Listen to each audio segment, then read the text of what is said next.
So, today I want to talk to you a little bit about fearful avoidant attachment style and breaking through addictive behaviors. So, this is a really powerful topic, especially if you see yourself as a fearful avoidant, being somebody who sometimes indulges in creature comforts, really as a means of self soothing, but maybe those creature comforts have some strong downsides.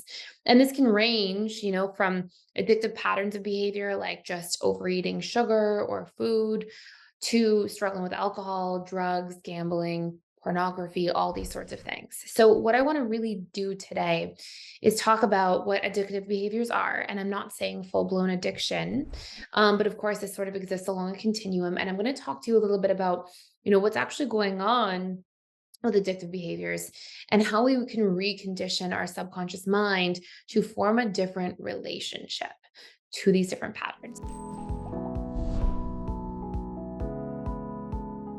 So, first and foremost, basically, an addictive behavior is, and this is a great definition from the APA, is that and it's anything that we continuously repeat and have difficulty stopping despite negative consequences to our well being.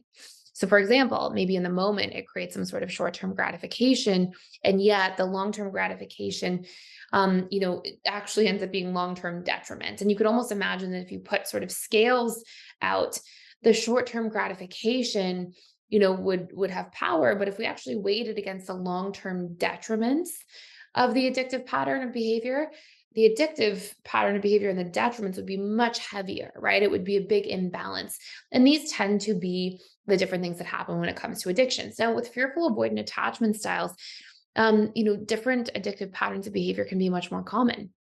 And this is essentially because fearful avoidants were never taught how to self soothe. They usually didn't have modeling for it in their upbringing, and they didn't really have effective soothing a lot of the time in their upbringing. And so, what happens is fearful avoidants learn to rely on other things as mechanisms for self soothing, namely creature comforts.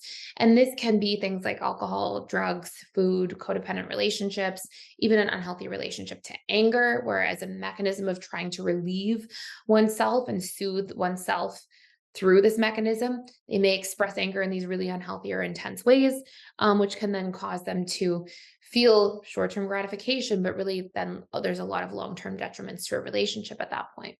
So, what I want to do here is I actually want to explore what's really going on from the subconscious mind perspective. And I'm hoping that you'll have some big, like, aha moments, because I find this to be really, really powerful work when we're trying to break bad habits. So, let's look at the subconscious mechanisms of addiction. I'm going to share a story with you about a client that I had to sort of illustrate the subconscious mechanisms of addiction. So, this client, we'll call him Bob. Bob grew up in a family where his father was actually an alcoholic. And his father really struggled with his relationship to alcohol. And so as a result, Bob grew up being like, I will never drink. I'm terrified of drinking. I don't ever want to be like that.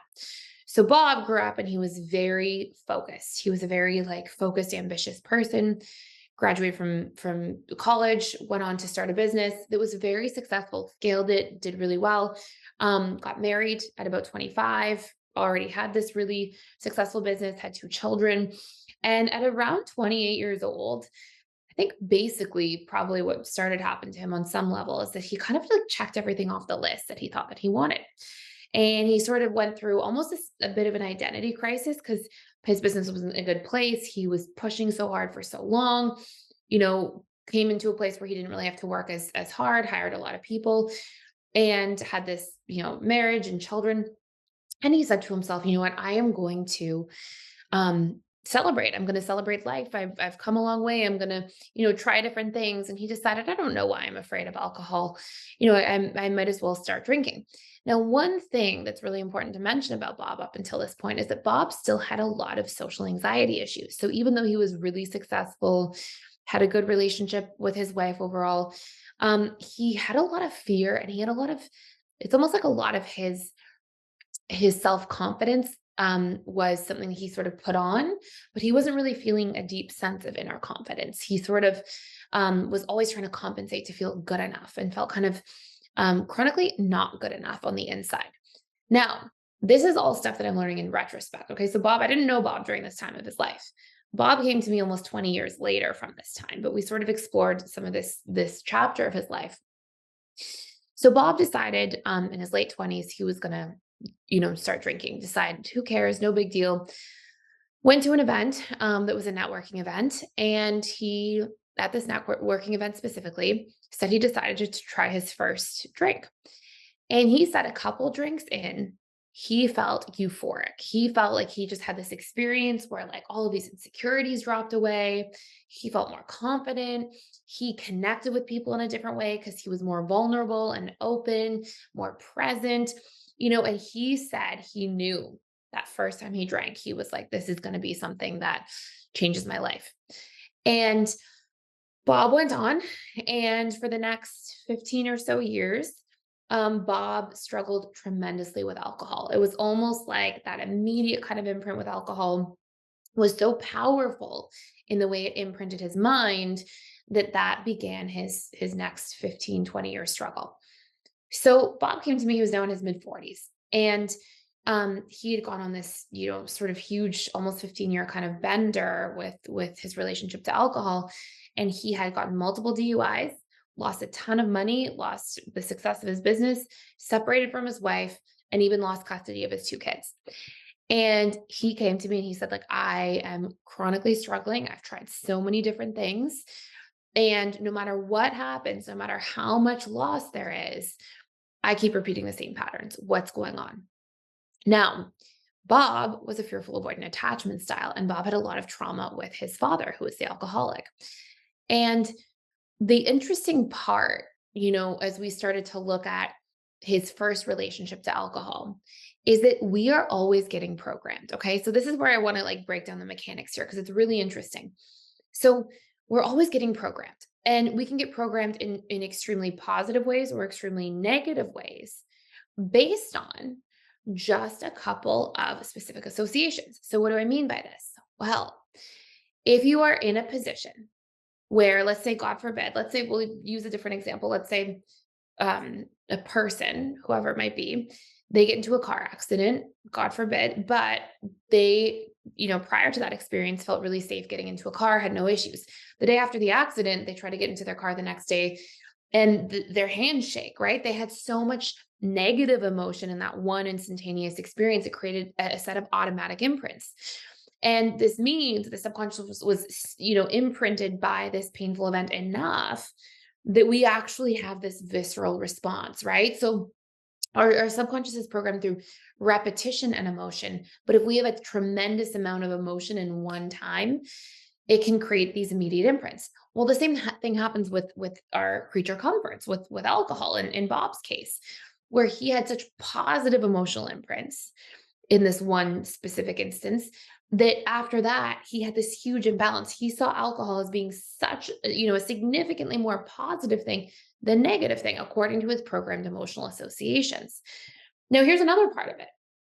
He wouldn't have felt that way unless alcohol was meeting very specific needs that are deeply unmet. And funnily enough, if you're on this channel quite frequently, we talk about limerence. What's one of the biggest things that creates limerence at a subconscious level? It's falling for somebody who meets your deeply unmet needs from childhood. It can create this almost like addictive kind of love addiction dynamic because we are wired, if we are aching for or yearning for these deep unmet needs to be met, it creates such profound emotion when these things are finally met. Same thing happens with our creature comforts or any addictive patterns of behavior.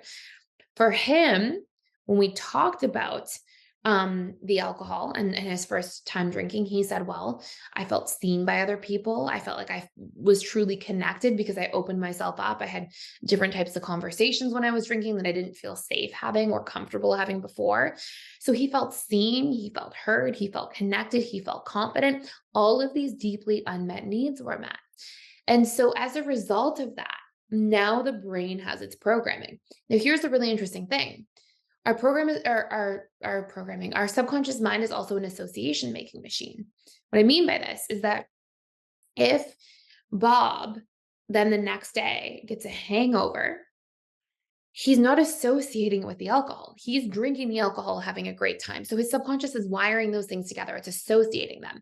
The day after you've gone to sleep, you've gotten up, your subconscious mind isn't associating the alcohol from 12 hours before that you're drinking while having these positive experiences with the negative consequences of it.